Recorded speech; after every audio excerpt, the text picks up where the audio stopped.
Coba bayangin deh, ruang kelas di masa depan itu bakal kayak apa sih?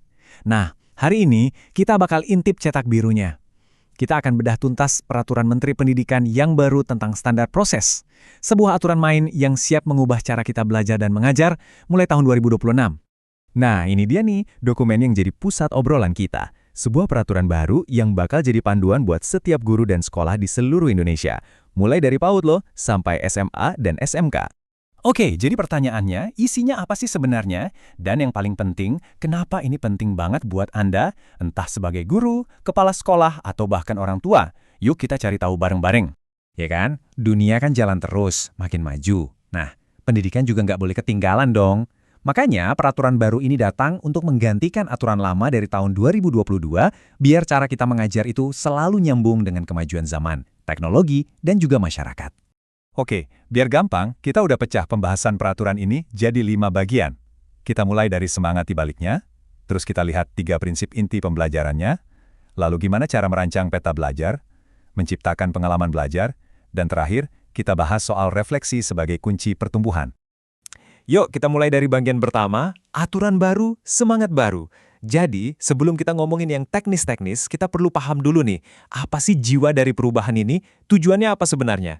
Nah, di pasal 1 itu dijelasin kalau standar proses itu adalah kriteria paling dasar atau kriteria minimal dalam proses belajar mengajar. Anggap aja ini kayak pondasi rumah yang mastiin semua yang kita lakukan di kelas itu tujuannya satu, bantu murid mencapai standar kompetensi lulusan. Oke, sekarang kita masuk ke, bisa dibilang, jantungnya peraturan ini. Ada semacam filosofi dasar yang dibangun di atas 3 prinsip inti. Coba deh perhatikan 3 kata ini, berkesadaran, bermakna, dan menggembirakan. Ini bukan sekedar kata-kata biasa loh. Menurut pasal 3, 3 hal inilah yang harus jadi napas dalam setiap kegiatan belajar di kelas. Pertama, berkesadaran. Maksudnya apa? Ini bukan cuma soal muridnya hadir secara fisik di kelas ya, tapi kondisi di mana murid itu benar-benar sadar kenapa dia belajar. Jadi dia punya motivasi dari dalam, aktif, dan bisa ngatur cara belajarnya sendiri. Kedua, bermakna. Jadi ilmu itu jangan cuma berhenti di buku catatan atau di kepala aja.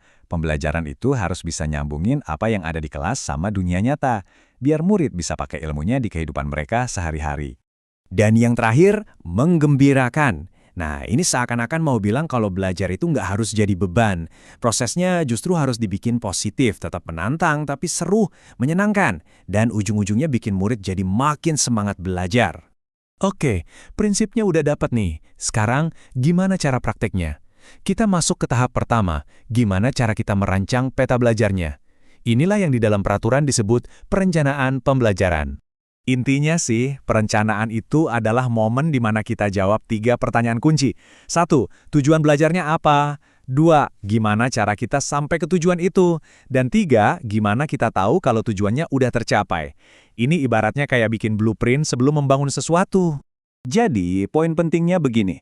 Menurut pasal 5, setiap rencana pembelajaran minimal banget harus punya 3 komponen ini. Ada tujuannya, ada langkah-langkahnya, dan ada cara penilaiannya. Simple, jelas, dan fokus.